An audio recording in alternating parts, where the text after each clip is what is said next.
साधन पैसो नाम संकीर्तना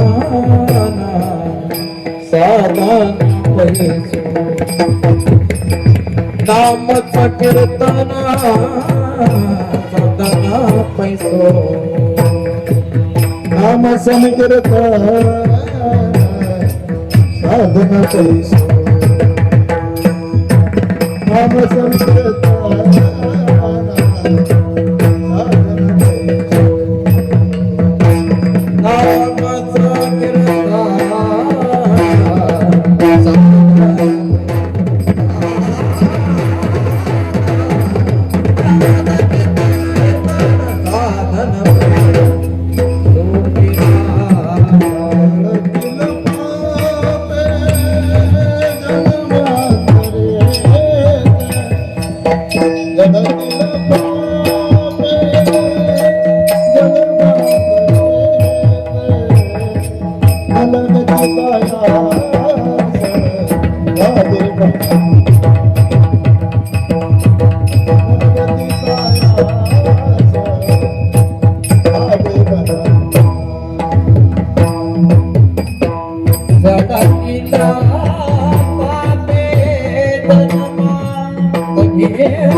सुखे येतो घरा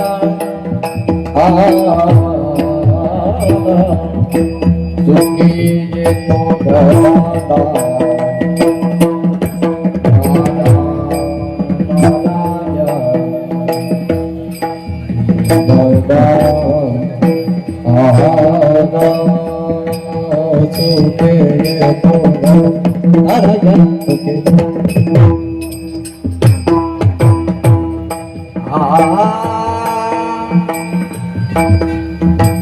Sareni sama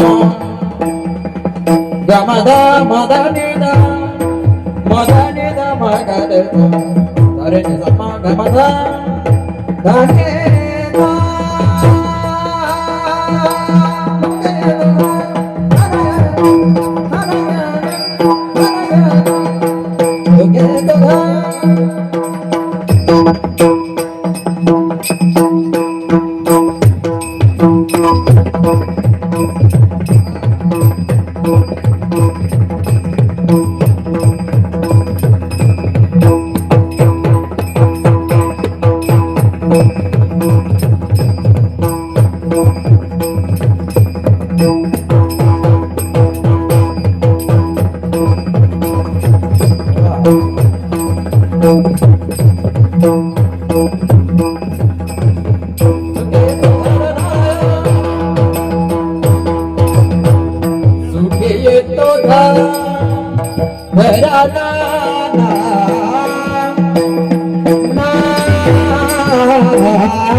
हरी विठ्ठल केशवा राम कृष्ण हरी विठ्ठल केशवा मंत्र हा जपावा सर्व काळ न भक्ती सायास जावे वनांतरा सुखी तू भरा नारायण या विनानी कष्ट पैसा धन या विनानी कष्ट पैसा धन वाहत सियान विठोबाची न लगती सायास जावे वनांतरा सुखी तो घरा नारायण तुका म्हणे सोपे आहे सर्वहुनी शहाणा तो धनी घेतो येथे न लगती सायास जावे वनांतरा सुखी तो घरा नारायण वक्रतुंड महाकाय सूर्यकोटि समप्रभ निर्विघ्नं कुरु मे देव सर्वकार्येषु सर्वदा महायोगपीठे तटे भीमरत्नवरं पुण्डरीकाय दातुं समागत्य तिष्ठन्तमानन्दकन्दं परब्रह्मलिङ्गं भजे पाण्डुरङ्गम्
पांडुरंग करू पद्मनामान दुसरे चरण संतांची सलगती सायस जावे वनांतरा सुखी तू घरा नारायण विठ्ठल विठ्ठल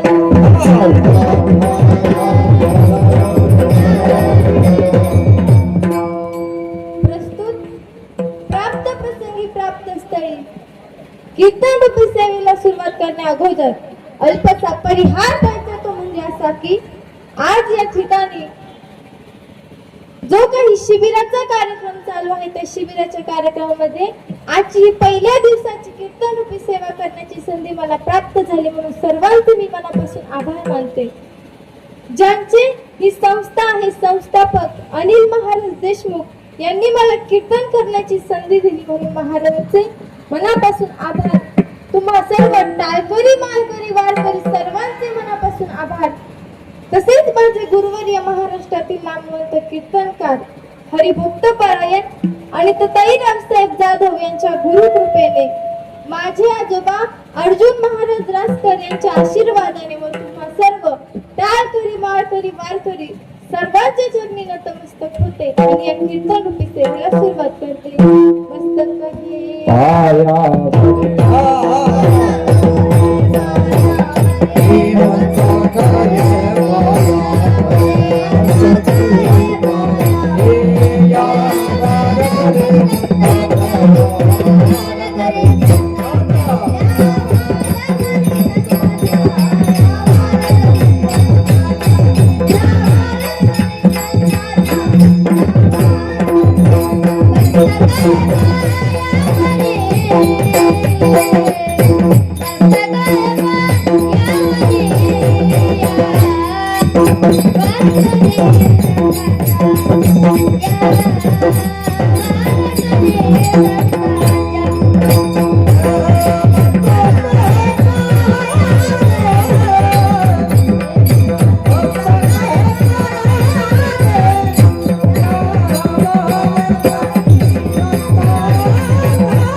प्रस्तुत प्राप्त प्रसंगी कीर्तन रूपी सेवेकरता निवडलेला अभंग संत सम्राट वैराग्याचे मूर्तिमंत पुतळे वारकरी संप्रदायाचे कळस ज्यांनी पाचवा वेद तुकाराम गाथा निर्माण केला असं म्हणावं लागेल. ज्यांनी आपला माथा सुधरवण्याकरता गाथा निर्माण केला असे श्री संत जगद्गुरु तुकोबराय यांचा एक नाही दोन नाही तीन नाही तर अवघ्या 6 चरणांचा अभंगाच्या कीर्तन रूपी सेवेकरता निवडलेला आहे.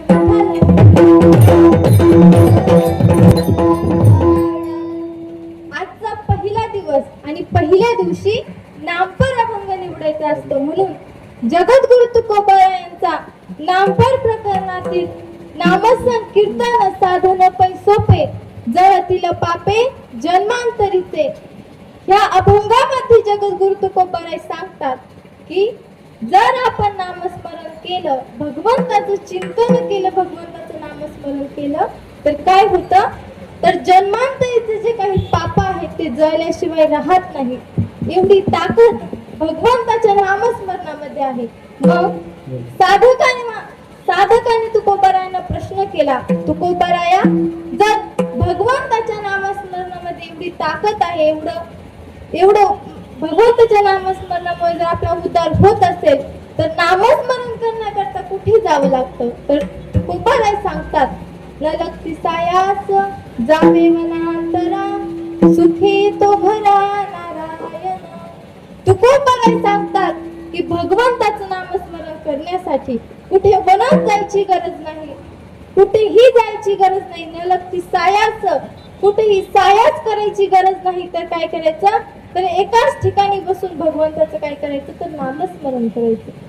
ठाईच बैसोनी करायक चित्त, आवडी अनंत आळवावा. तुकोबाराय सांगतात की एका जागी ठाईच बैसोनी करायक चित्त, आपलं चित्त एकाग्र करायचं आणि काय करायचं, भगवंताचं नामस्मरण करायचं. मग तुकोबारायांना विचारलं की भगवंताचं नामस्मरण केल्यावरती काय होईल? तर तुकोबाराय सांगतात की जन्मांतरीचे पाप जातील, म्हणून त्या भगवंताचं नामस्मरण करायचं. आणि मग भगवंताचं नामस्मरण करायचं. मग कोणत्या देवाचं नामस्मरण करायचं? राम कृष्ण हरी विठ्ठल केशवा, मंत्र हा जपावा सर्व काळ.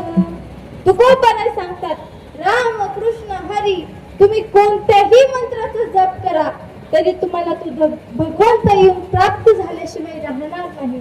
मग त्या भगवंताचं नामस्मरण करा, आणि जर त्या भगवंताचं नामस्मरण केलं तर देव आपल्याला येऊन प्राप्त झाल्याशिवाय राहणार नाही. तर तुकोबाराय विठ्ठलाची आण घेऊन सांगतात, या विनानी गस्त पैसा धन, वाहत सियान विठोबाची. तुकोबाराय देवाची शपथ घेऊन सांगतात की हे नाम काय आहे, तर सर्वात सोपं आहे. आणि हे नाम एवढं सोपं आहे, पण जो नामस्मरण करील तोच काय आहे, तर शहाणा आहे. तुका म्हणे सोपे आहे सर्वांहुनी, शहाणा तो धनी घेतो येथे. हा झाला अभंगाचा सरळ सरळ भावार्थ. विठ्ठल तुकोबाराय सांगतात, भगवंताचं नामस्मरण करा, भगवंताचं नामस्मरण करा, भगवंताला काय करा, तर शरण जा. मग आपण भगवंताचं नामस्मरण केलं पाहिजे. आपण या भयंकर अशा कलियुगामध्ये जन्माला आलो, आणि या कलियुगामध्ये जन्माला येऊन काय केलं पाहिजे, तर नामस्मरण केलं पाहिजे. आज नामपर प्रकरणातील अभंग निवडला म्हणून मी आज फक्त नामावरतीच बोलणार. आता नाम हा शब्द खूप महत्वाचा आहे. तुम्ही इथे सर्वजण बसलात, तुम्हाला ओळखलं जातं कशावरून, तर तुमच्या नामावरून, म्हणजे तुमच्या नावावरून. नाम या शब्दाला खूप महत्व आहे. प्रत्येक मनुष्य ओळखला जातो त्याच्या नावावरून, त्याच्या नामावरून. तसंच जर आपण व्याकरण शिकत असेल तर प्रथम असतं नाम, मग सर्वनाम, मग विशेष नाम वगैरे वगैरे. म्हणजे सुरुवात नामापासून. जर नवीन लग्न झालं तर दोघा नवरा बायकोंना काय घ्यायला लावते, तर नाव घ्यायला लावते. म्हणजे नामाला किती महत्व आहे, सर्वत्रच काय महत्वाचं आहे, तर नाम महत्वाचं आहे. म्हणून तर जगद्गुरु तुकोबाराय या अभंगात देखील हेच सांगतात की नाम संकीर्तन साधन पै सोपे. हे नामस्मरण काय आहे, तर सोपं आहे, पण आपण केलं पाहिजे. आपण त्या भगवंताचं नामस्मरण केलं पाहिजे. पण आजकाल या मृत्यू लोकांमध्ये जन्माला आलेला प्रत्येक मनुष्य नामस्मरण करतो असं नाही. प्रत्येक जण जन्माला आला कुठेतरी या मृत्यू लोकांमध्ये, प्रत्येक जण जन्माला आला या मृत्यू लोकांमध्ये, या कलियुगामध्ये जन्माला आला. या कलियुगाला काय म्हणतात, तर मृत्यू लोक म्हणतात. कारण की जो मनुष्य जन्माला आला त्याला एक ना एक दिवस जायचं आहे. पण जाता जाता काहीतरी चांगलं करावं, आपल्या जीवनाचा उद्धार होईल असं जर वाटत असेल तर त्या भगवंताचं नामस्मरण केलं पाहिजे, त्या भगवंताचं चिंतन केलं पाहिजे. आता नामस्मरण केलं पाहिजे तर तुकोबाराय या अभंगात सांगतात की नामस्मरण करा. मग काय होईल, तर तुमचे पाप जळतील. तर कसे पाप जळतील, तुमच्या ह्या जन्माचे पाप जळणार असं नाही, तुमच्या मागच्या जन्माचे पाप जळणार असं नाही, तर अनंत जन्माचे पाप जळल्याशिवाय राहणार नाही. मग एवढी ताकद त्या नामस्मरणामध्ये आहे, म्हणून त्या भगवंताचं नामस्मरण करायचं. आता तुम्ही म्हणाल, ताई भगवंताचं नामस्मरण करायचं, पण भगवंत भगवंताचं नामस्मरण केल्यावरती खरंच पाप जळतात का? कारण की आजकाल सर्वांना काय लागतो तो पुरावा लागतो. तर तुम्हाला रामायण माहित असेल, तिथं बसलेला एकही मनुष्य नसेल की त्याला रामायण हा ग्रंथ माहित नाही. तर त्या रामायणामध्ये ज्या ऋषींनी ते रामायण लिहिलं ते म्हणजे वाल्ल्या कोळी. वाल्ल्या कोळी यांचं नाव वाल्मिकी ऋषी आहे, पण त्या अगोदर त्यांचं नाव काय होतं तर वाल्ल्या कोळी होतं. कारण की वाल्ल्या कोळी काय करायचा तर तो दरोडेखोर होता. अरण्यामध्ये जायचा आणि जे काही हरिभक्त असेल, जो भगवंताचं भजन करेल त्या माणसाला काय करायचा तर ठार मारायचा. त्याच्याकडचं सोनं नाणं सर्व काढून घ्यायचा आणि काय करायचा तर आपला संसार चालवायचा. आता वाल्ल्या कोळ्यांनी किती पाप केलं होतं? इथे बसलेला कुणी सांगू शकतो का वाल्ल्या कोळ्यांनी किती पाप केलं? तर त्याचं पाप इतकं होतं की ते मोजताच येणार नाही. कारण की वाल्ल्या कोळी एक ब्राह्मण मारला का एक खडा नेऊन कुठे टाकायचा? एक ब्राह्मण मारला की एक खडा नेऊन कुठे टाकायचा? बोला, कुठे नेऊन टाकायचा तर रांजणामध्ये. असे किती रांजण भरले होते? 7. असे 7 रांजण भरले म्हणजे त्यांनी किती ब्राह्मण मारले असतील. पण नारद मुनीची भेट झाली. नारद मुनींनी काय सांगितलं तर तू नारद मुनीची भेट झाल्यावरती वाल्ल्या कोळीने देखील नारद मुनींना प्रश्न केला की तुमच्याकडे काही सोनं असेल तर देऊन टाका. त्यावेळेस नारद मुनी म्हणाले की नाही, माझ्याकडे सोनं नाणं काही नाही, माझ्याकडे फक्त एक विणा आणि ह्या 2 चिपळे आहेत.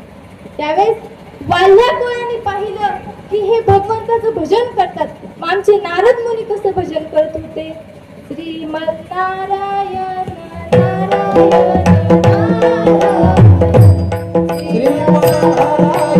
नारायण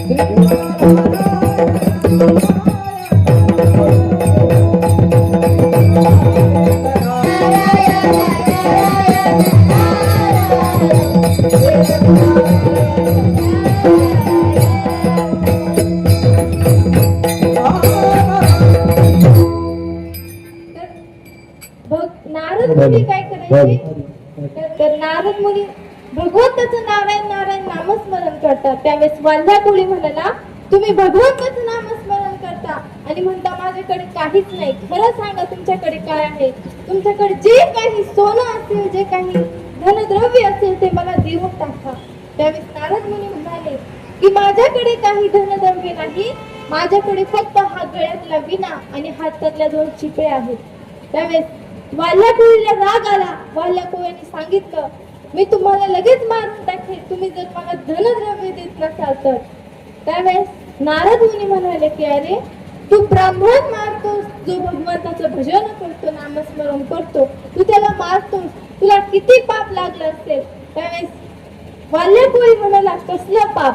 मला काही पाप बीप लागलं नाही. त्यावेळेस नारद मुनी म्हणाले की तू एवढं सगळं करतो ते कशा करता करतो? त्यावेळेस वाल्ल्या कोळीने सांगितलं की मी हा सर्व अट्टास करतो कशासाठी तर माझ्या संसारासाठी, माझ्या प्रपंचासाठी. इथे बसलेला प्रत्येक जण कष्ट करतो कशासाठी तर आपल्या पोटासाठी, आपल्या मुलाबाळांसाठी, आपल्या संसारासाठी. त्यावेळेस नारद मुनी सांगू लागले की अरे तू जे धनद्रव्य कमवतो, जो काही पैसा कमवतो, एवढे ब्राह्मण मारले, एवढी हत्या केली, पण तू एवढं सर्व ज्यांच्या करता कमवतो ना ते तुझ्या पापामध्ये वाटेकरी होणार आहेत का? त्यावेळेस नारद मुनींचे हे वाक्य ऐकल्याबरोबर वाल्ल्या कोळी म्हणाला वा, तुम्ही तर इथून पळून जाण्याचा चांगलाच उपाय शोधला. त्यावेळेस नारद मुनी म्हणाले नाही, मी तुला तुझ्या भल्याचं सांगतो, तुझा उद्धार व्हावा असं मला वाटतं. त्यावेळेस वाल्ल्या कोळी म्हणाला असं काही होत नाही, उद्धार वगैरे काही नाही, तुम्ही मला अगोदर सोनं द्या नाही तर मी तुम्हाला इथेच मारून टाकेल.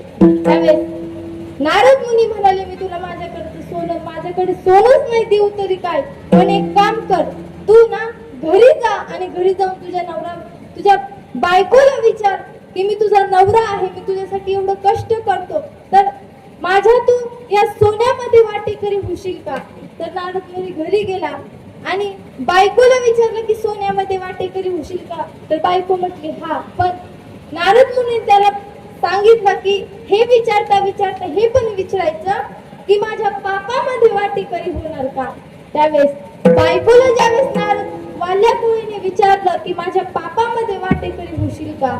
त्यावेळेस बायको म्हणाली नाही.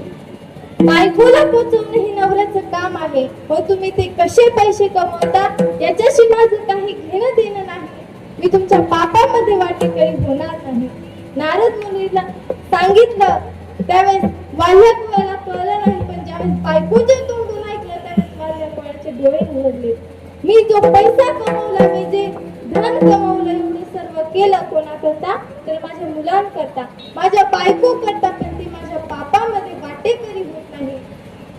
त्यावेळेस वाल्या कोळी नारद मुनीकडे गेला आणि विचारलं की माझ्या पापामध्ये कोणीच वाटेकरी होत नाही. आता मी करायचं काय?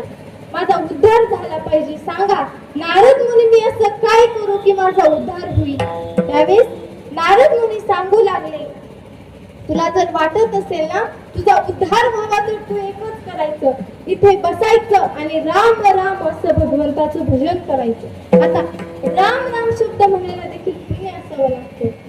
पण वाल्या कोळीकडे पुण्यच नव्हतं, त्याला राम राम म्हणताच येत नव्हतं. तर वाल्या कोळी नारद मुनींना म्हणाला की नारद मुनी, मला राम राम म्हणताच येत नाही. मला नुसती हना मारा म्हणायचं सवय. मग मी कस काय राम राम म्हणू? त्यावेळेस नारद मुनींनी वाल्या कोळीला सांगितलं की तुला राम राम म्हणता येत नाही ना, मग तू मरा म्हण. मग वाल्या कोळी मरा म्हणता मरा करता राम राम शब्द तयार झाला. आणि वाल्या कोळ्यांनी काय केलं तर त्या रामाचं भजन केलं, नामस्मरण केलं. आणि वाल्या कोळ्यांनी देवाचं एवढं भजन केलं, एवढं नामस्मरण केलं की वाल्या कोळ्याला काय झालं तर मुंग्यांनी वेळून निघेलं. पण नारद मुनींनी सांगितल्याप्रमाणे जेवढं भजन केलं, एक दिवस नारद मुनी परत वाल्या कोळीकडे आले आणि त्याला सांगितलं की तू रामायण नावाचा ग्रंथ लिही. ज्यावेळेस राम जन्म होण्यापूर्वी वाल्या कोळ्याने 12 वर्ष अगोदर काय लिहिला तर रामायणाचा ग्रंथ.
आणि राम जन्म होण्या अगोदर 12 वर्ष काय लिहिलं तर रामायण. नामाचा पता चंद्र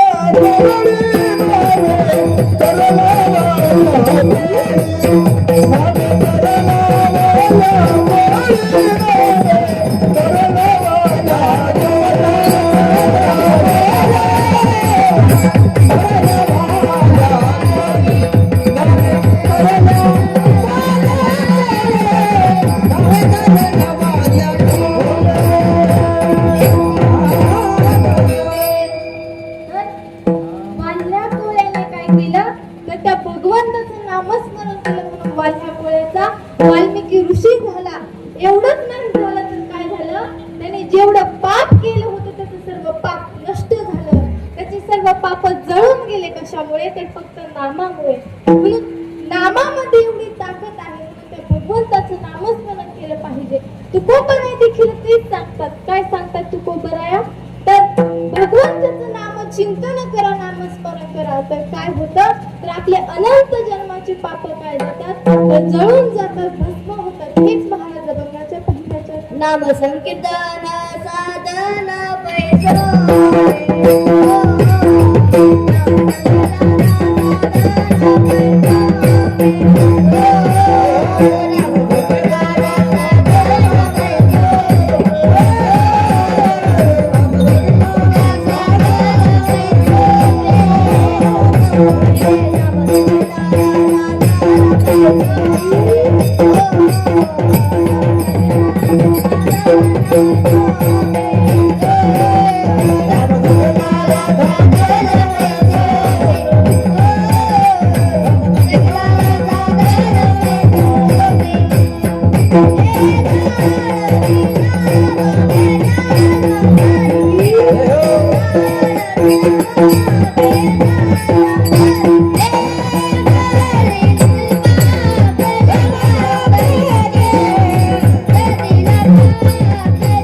साधन जळतील पापे जन्मांतरिते.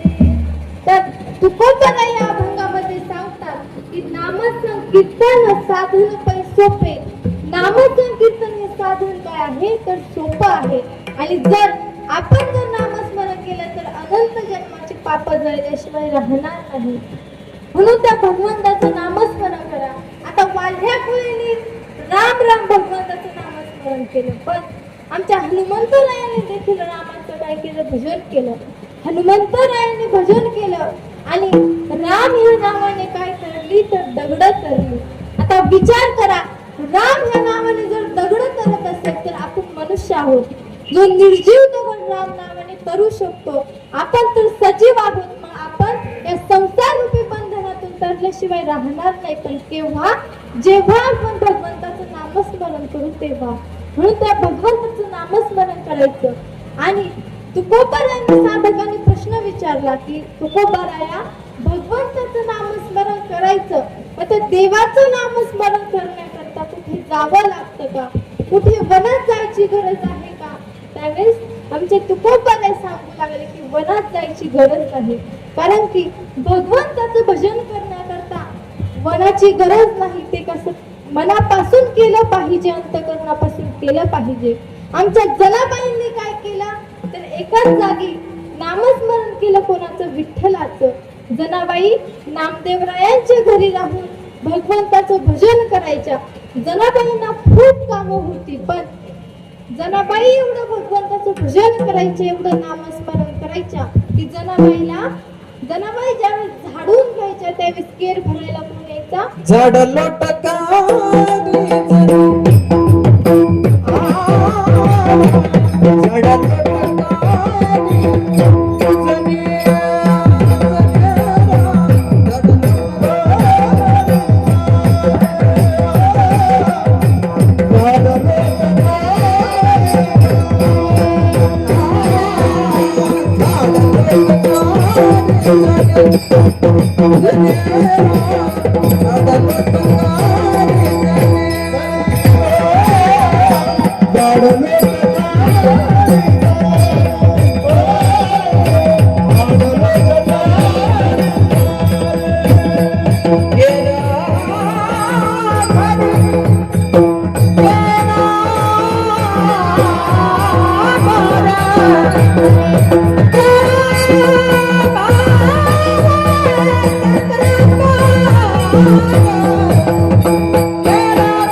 सूर्य चालतो, ज्याच्या सत्तेशिवाय काहीच होत नाही.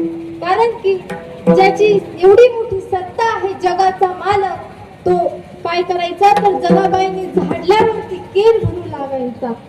एवढंच नाही तर जनाबाई सोबत दळण दळू लागायचा.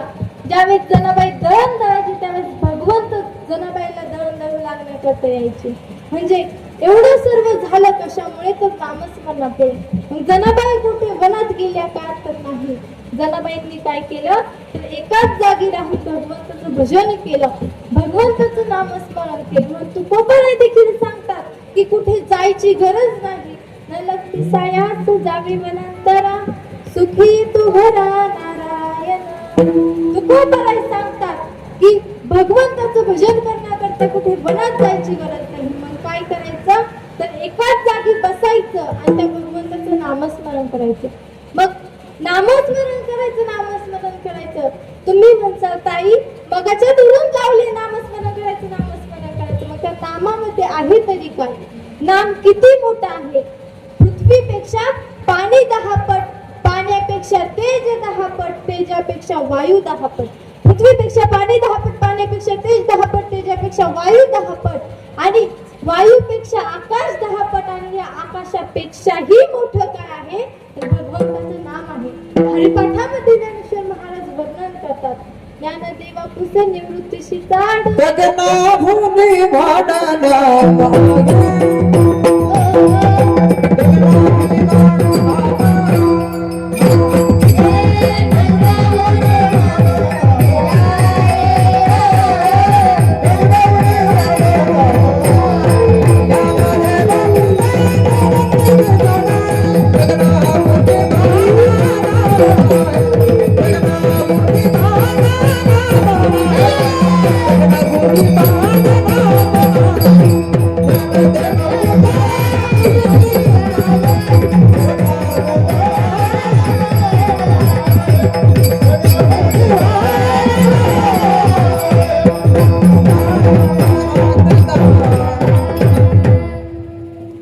ज्ञानदेवा पुसे निवृत्तीशी चाड, गगनाहुनी वाढ नाम आहे.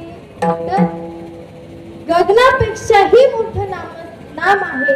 म्हणून त्या भगवंताचं नामस्मरण करायचं. कारण की नामस्मरण केल्यामुळे काय होतं, आता सर्वांनाच काय लागतो, प्रत्येक जण प्रत्येक गोष्टी करतो कशा करता, फायद्या करता.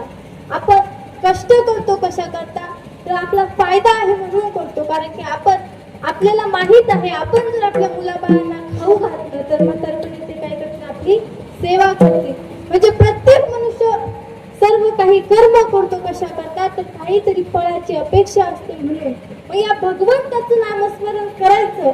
मग नामस्मरण केल्यामुळे काय होतं तर स्वामी समर्थांनी एक कोटी लिहून ठेवली. त्या कोटीमध्ये असं सांगितलं आहे, 1 कोटी नामस्मरण केल्यावरती आरोग्य प्राप्त होतं. 1 कोटी नामस्मरण केल्यावरती आरोग्य प्राप्त होतं. 2 कोटी नामस्मरणामुळे संपत्ती मिळते. 3 कोटी नामस्मरणामुळे यश व कीर्ती मिळते. 4 कोटी नामस्मरणामुळे इहलोकीची सर्व सुखे प्राप्त होतात. 5 कोटी नामस्मरणामुळे काम क्रोध आदी विकार जातात. जो मनुष्य 6 कोटी नामस्मरण करतो त्याला ज्ञान प्राप्त होतं. जो मनुष्य 7 कोटी नामस्मरण करतो त्याला अनुकूल पती पत्नी मिळतात. जो मनुष्य 8 कोटी वेळा नामस्मरण करतो त्याचा अपमृत्यू टळतो.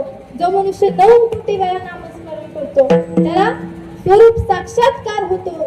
जो मनुष्य 10 कोटी वेळा नामस्मरण करतो त्याला प्रारब्ध कर्माचा नाश होतो. 11 कोटी नामस्मरण केल्यामुळे संचित कर्माचा नाश होतो. 12 कोटी नामस्मरण केल्यामुळे क्रियामान कर्म संपत. आणि जो मनुष्य 13 कोटी नामस्मरण करतो त्याला स्वतः भगवंत येऊन भेट देतो. ज्या भगवंताचं आपण नामस्मरण केलं तो भगवंत 13 कोटी नामस्मरण केल्यावरती आपल्याला येऊन भेट देतो. तर स्वामी रामदासांनी काय केलं तर 13 कोटी नामस्मरण केलं म्हणून प्रभू रामचंद्रांनी त्यांना येऊन काय दिली तर भेट दिली. मग जेवढं आपण नामस्मरण करू तेवढा आपल्याला काय होत जातो तर फायदा होत जातो. आता हा झाला नामस्मरणाचा फायदा. म्हणून त्या भगवंताचं नामस्मरण करा. आणि जर आपण भगवंताचं नामस्मरण केलं तर आपला उद्धार होणार आहे. त्याचबरोबर जन्माचे पापही जातील. त्याकरता भगवंताचं नामस्मरण केलं पाहिजे. मग भगवंताचं नामस्मरण करायचं मग कुठे, तर ठाईत बसून करायचं.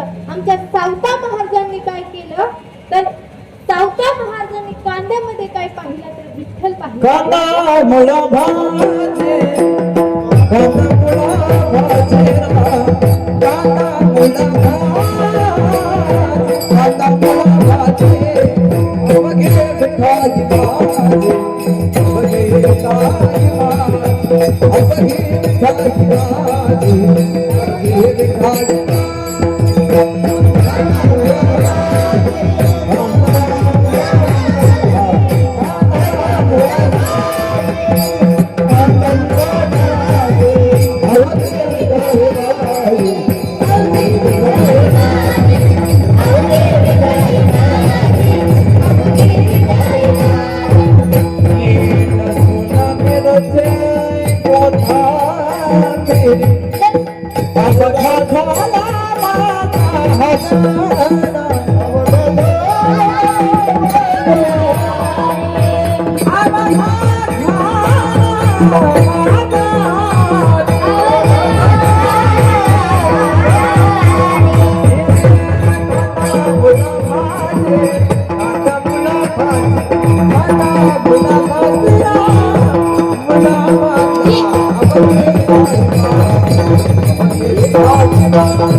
अवघी विठाबाई माझी.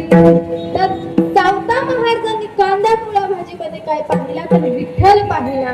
तर सावता महाराज कुठे वनात गेले का, तर नाही. सावता महाराजांनी घरी बसून काय केलं, भगवंताचं भजन केलं, भगवंताचं चिंतन केलं, विठ्ठलाचं नामस्मरण केलं. आणि सावता महाराजांनी विठ्ठलाचं नामस्मरण केलं आणि देवाला कुठे साठवलं, तर हृदयामध्ये साठवलं. साठविला हरी जिनी हृदय मंदिरी. तर सावता महाराजांनी देवाला हृदयामध्ये साठवलं म्हणून सावता महाराजांना धन्यता दिली का, तर नाही. धन्यता कोणाला दिली, धन्यताची माता, धन्यताचा देवा, धन्यताची माता, धन्यताचा देवा.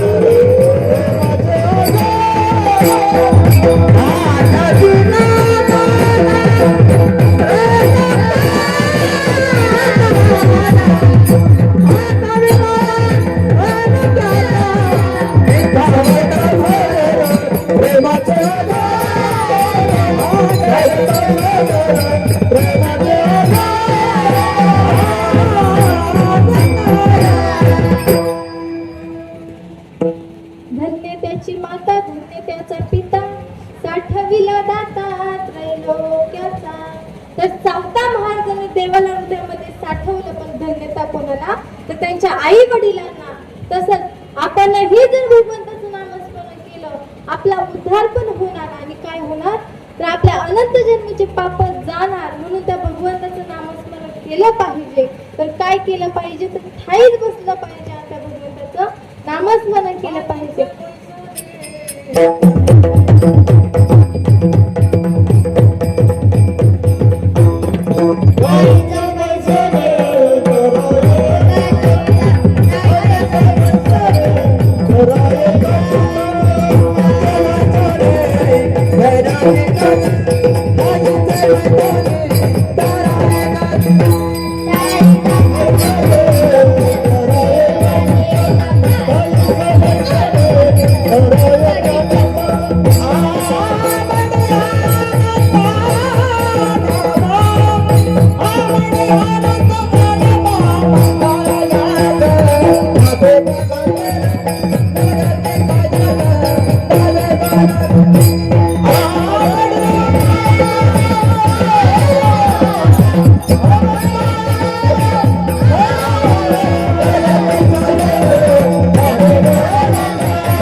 खाईच बसोनी करायचं चित्त आवडी अनंत. तर तुकोबर नाही सांगतात की ठाईच बसून एक चित्त करा आणि त्या भगवंताला काय करा आळवा. मग तुम्ही म्हणाल भगवंताचं नामस्मरण करायचं, आपल्याला देव काही कमी नाही, आपले देव किती तर 33 कोटी देव, मग कोणत्या देवाचं भजन करायचं? मग तुम्ही रामाचं करा, कृष्णाचं करा, कोणाचंही करा, पण भगवंताचं काय करा, भजन करा. पण काही लोक असे असतात की त्यांना कोणत्या भगवंताचं भजन करायचं हेच कळत नाही. एक दिवस काय झालं तर गणू नावाचे मुलगा होता, तर त्याने ऐकलं की भगवंताचं भजन करायचं, भगवंताचं नामस्मरण करायचं. मग तो घरी गेला. घरी गेल्यानंतर त्याने काय केलं तर देवाऱ्यामध्ये संपूर्ण देव आणून ठेवले आणि त्या देवांची काय करू लागला तर आरती करू लागला. आता गणू आरती करत होता आणि सकाळची वेळ होती म्हणून त्याचा मित्र चालत होता. त्याने पाहिलं की गणूच्या घरातून आज लयच आवाज येत आहे. मग तो डोकावलं, त्याने दारातून डोकावलं. त्यावेळेस काय पाहिलं तर गणू सगळ्या देवांची आरती करत आहे.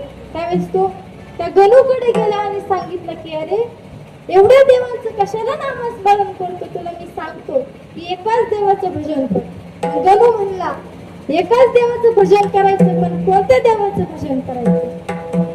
मग त्या गणूचा मित्र म्हणाला की अरे सर्व देवांमध्ये एकच देव काय आहे तर बुद्धीचा देव आहे. त्या देवाशिवाय सुरुवात होत नाही, कोणत्याच कार्याची सुरुवात त्या देवाशिवाय होत नाही. असा देव म्हणजे गणपती बाप्पा. तू काय कर तर त्या गणपती बाप्पाचं भजन कर. मग गणूने त्याच्या मित्राचं ऐकलं. म्हणतात ना मित्र हा संकटाच्या वेळी काय करतो तर आपली मदत करतो. मग गणूला वाटलं चला आपल्या मित्राने आपल्याला चांगला सल्ला दिला, आपण काय करू तर त्या गणपती बाप्पाचं भजन करू. मग गणूने काय केलं दुसऱ्या दिवशी लवकर उठला आणि उठल्याबरोबर सगळे देव बाजूला ठेवले आणि गणपती बाप्पाला कुठे ठेवलं तर देवाला ठेवलं.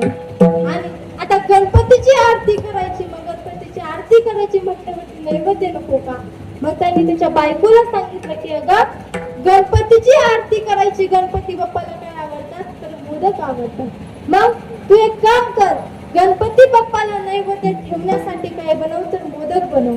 आता गणपती बाप्पाला मोदक बनवले. गणू आरती करायला सुरुवात केली. गणू आरती म्हणू लागला सुख करता दुःख हरता वार्ता विघ्नाची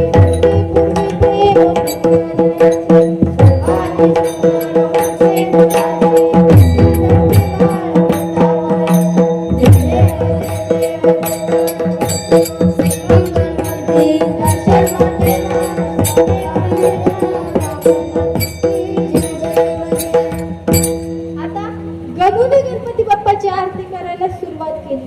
बायकोने ते नैवेद्य आणून गणपती बाप्पा समोर ठेवले. आता नैवेद्य आले आणि नैवेद्य काय होता तर मोदक होता. आता मोदकाचा वास उंदराला तो मोदकाचा वास केला. उंदराने पाहिलं की वा आज गणूच्या घरी तर मस्त मोदकाचा बेत आहे. आणि गणूची आरती झाली. उंदीर पळत पळत आला आणि उंदराने जी उडी मारली डायरेक्ट मोदकावर.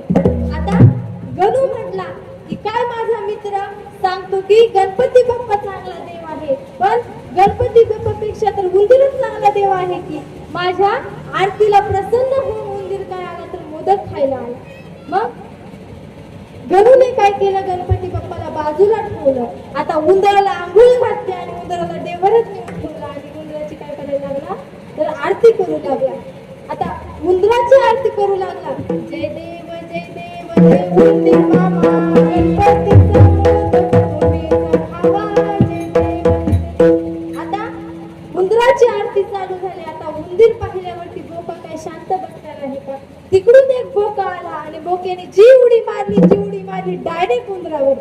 आता हा गणू म्हणाला काय ग हा उंदीर देव चांगला त्यापेक्षा आपला बोकाच देव चांगला.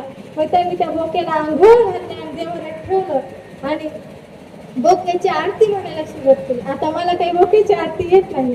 मग बोक्याची आरती झाली. आता बोका पाहिल्यावरती तिकडून एक कुत्रा आलं. आता कुत्रा आला. आता कुत्र्याने बोक्याला पाहिलं होते काय शांत बसणारे का? आता कुत्र्याने जी उडी मारली डायरेक्ट बोक्यावर. हा म्हणतो हा काय उंदीर देवश्रेष्ठ नाही, हा बोकाही देवश्रेष्ठ नाही, यापेक्षा आपला कुत्राच देवश्रेष्ठ. आणि सकाळची वेळ होती म्हणून त्याची बायको काय करत होती तर भाकरी करीत होती. याने कुत्र्याला आंघोळ घातली, देवाऱ्यात ठेवला आणि कुत्र्याची आरती झाली. आता कुत्र्याने गरम गरम भाकरी पाहिली. कुत्रा काही शांत बसणार आहे का? कुत्र्याने जेवढी मारली डायरेक्ट भाकरीच्या टोपल्यात. बायकोला जो राग आला, बायकोने गुणात्म घेतलं, कुत्र्याला फेकून मारलं. हा म्हणतो हा काय कुत्रा देव श्रेष्ठ, त्यापेक्षा आपल्या बायकोच देवी श्रेष्ठ. त्याने बायकोला आंघोळ घातली, देवाऱ्यात ठेवला आणि बायकोची आरती म्हणायला सुरुवात केली. जे देवाचे माझी बायको, जे सांगशील तेच मी ऐकतो. जे देव. माझा दृष्टांत संपला, सिद्धांत एवढाच की आजकाल मनुष्याला कोणाचं भजन करावं हे कळत नाही.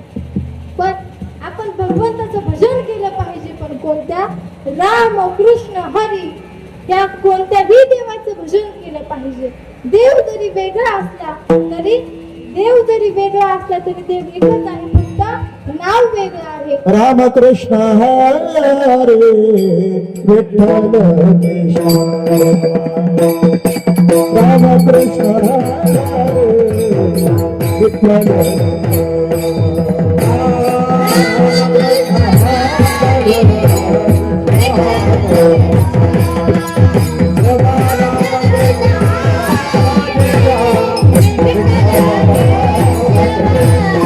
रामकृष्ण हरे विठ्ठल,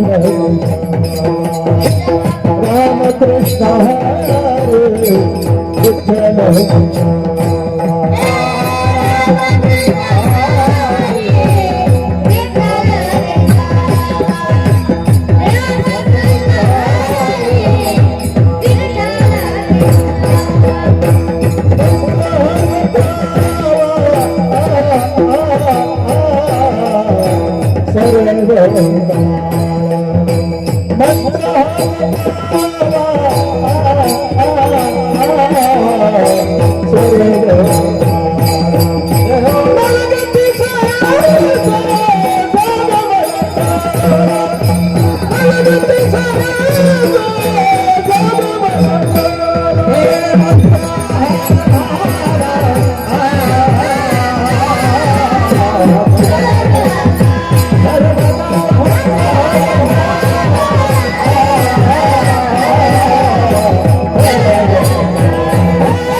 रामकृष्ण हरी विठ्ठल केशवा, मंत्र हा जपावा सर्व काळ.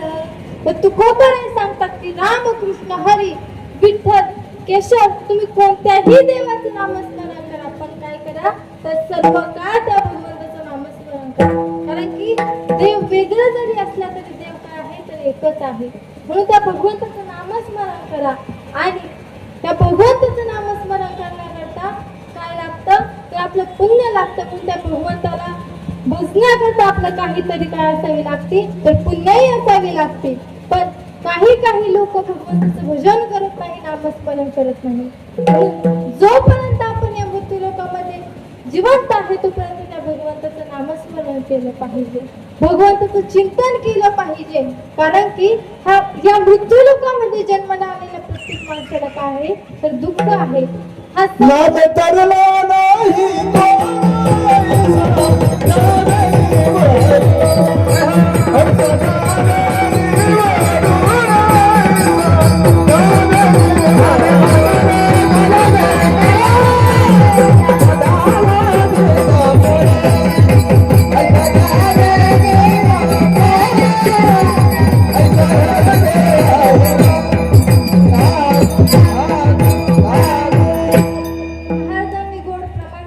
जर आपल्याला वाटत असेल की या मृत्यू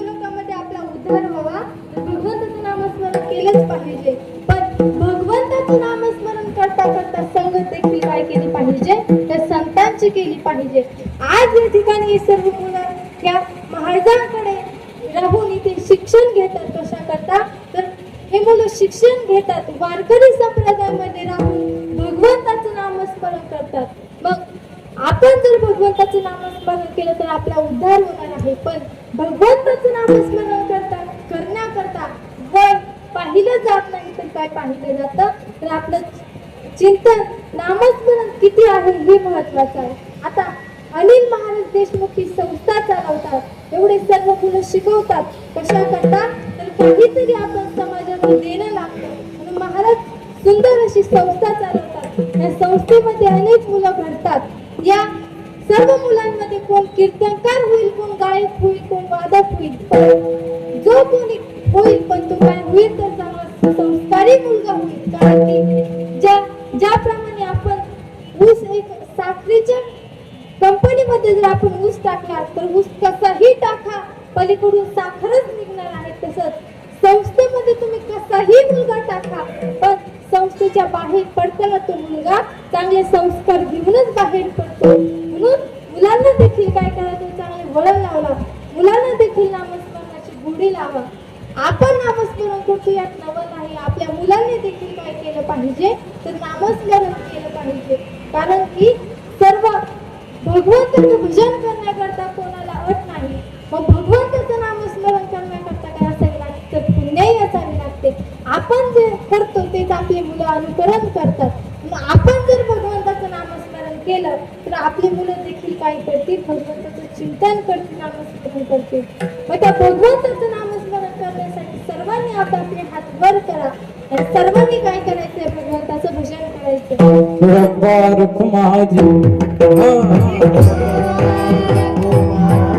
देवी देवी गोपाल देवी गोपाल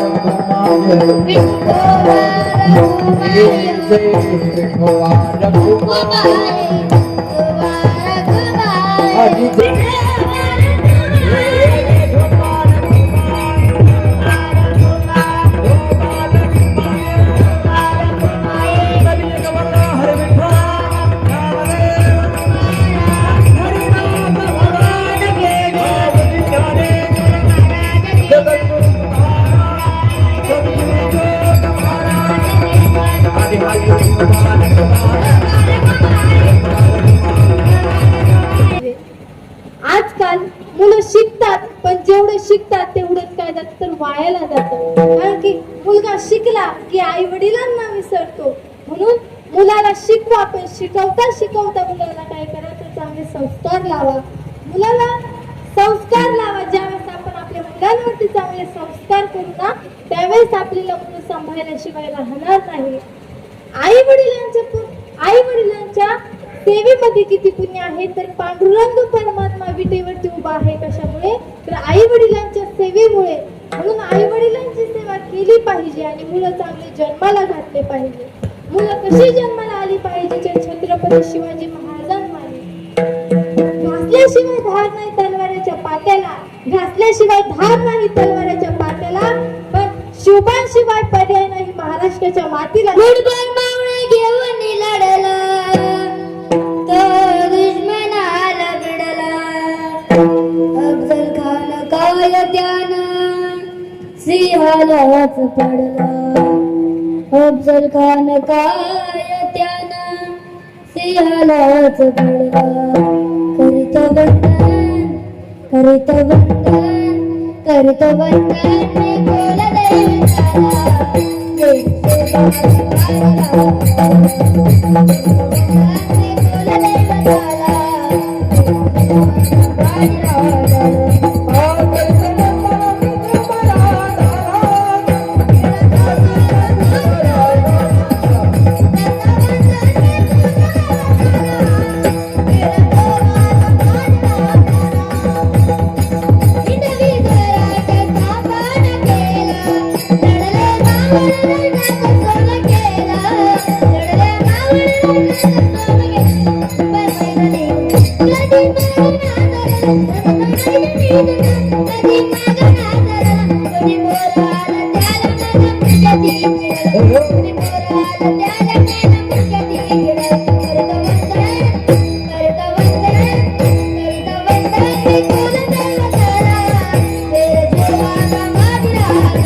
शिवाजी महाराज की जय भवानी जय शिवाजी जय भवानी जय शिवाजी मुलं चांगले जन्माला घाला.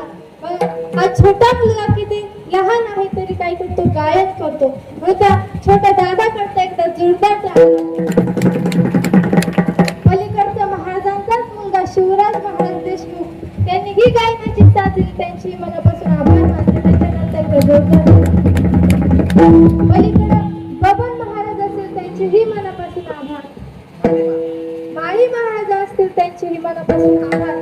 सर्वांनीच गायनाची उत्तम प्रकारे साथ दिली म्हणून सर्वांचे मनापासून आभार मानते. या साईडला दोन विनेकरी आहेत. आता ते विनेकरी किती छोटे आहेत, तर दोघेही छोटे विनेकरी, दोघांचेही मनापासून आभार. त्या विण्याचं बदल त्या विनेकर एवढं आहे, म्हणजे एवढे छोटे मुले या संस्थेमध्ये शिकतात. महाराज त्यांना उत्तम प्रकारे शिक्षण देतात. म्हणून आपलेही मुलं चांगल्या संस्थेमध्ये टाका, आपल्याही मुलांना चांगले संस्कार द्या.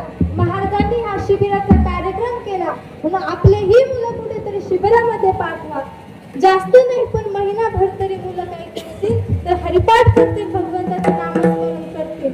म्हणून आपली मुलं देखील काय करा, तर शिबिरामध्ये टाका, भगवंताचं नामस्मरण करायला शिकवा. महाराजांनी आज या ठिकाणी उत्तम असा शिबिराचा कार्यक्रम आयोजित केला. या कार्यक्रमामध्ये कोणी कोणी मुलं कोणती मुलं भरती झाली असतील, कोणी आपले मुलं इथे आणून सोडले असतील, कशा करता तर भगवंताचं नामस्मरण करण्याकरता.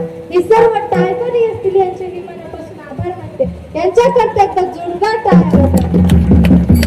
वाजवा. सर्व दादांनी माझ्या कीर्तनामध्ये टाळ्या वाजवण्याचे काम केले, त्यांचेही मनापासून आभार. आणि कीर्तन रंगवायचं की पाडायचं हे दोन्ही पखवाज वादकाच्या हातामध्ये असतं.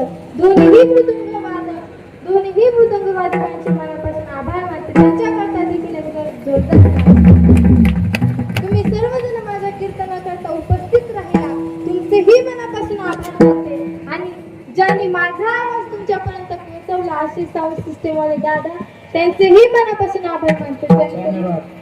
त्यांचेही मनापासून आभार. ज्यांनी साऊंड सिस्टम, ज्यांनी शूटिंग केली असे मामा असतील, त्यांचेही मनापासून आभार मानते. आणि सर्वांचे एकदा पुन्हा आभार.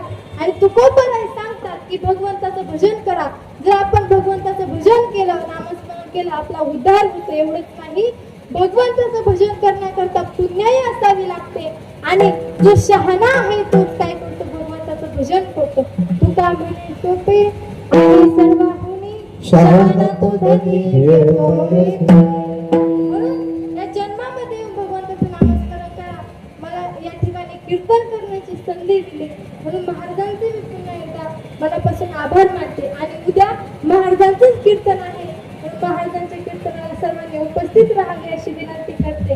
आणि झालेली सेवा भगवंताच्या चरणी अर्पण करून किंवा सर्वांच्या चरणी अर्पण करून बोलण्याच्या ओघात जर चुकून एखादा शब्द बोलण्यात आला असेल तर तुमची लेख म्हणून मला माफ करा. झालेली सेवा भगवंताच्या चरणी अर्पण करून सेवेला पूर्ण विराम. ज्ञानेश्वरा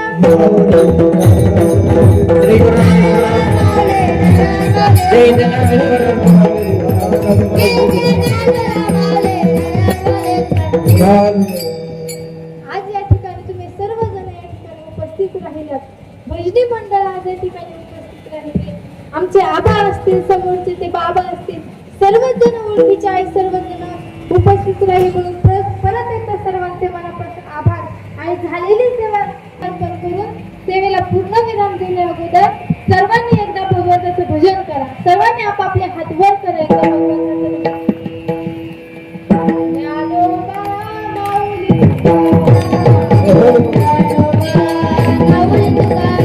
जय जय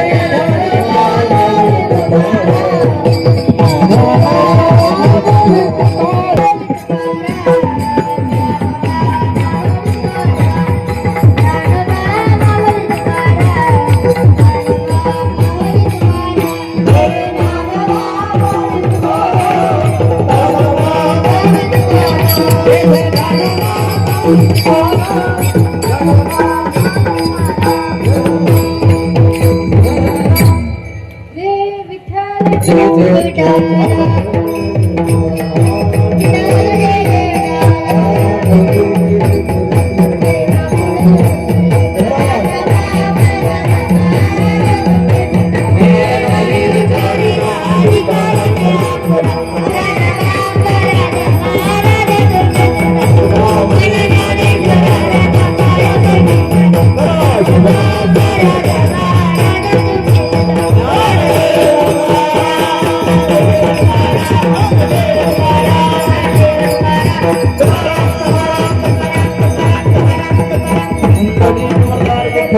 ज्ञानदेव पंढरीनाथ भगवान की जय, माऊली ज्ञानेश्वर महाराज की जय सब संतन की जय।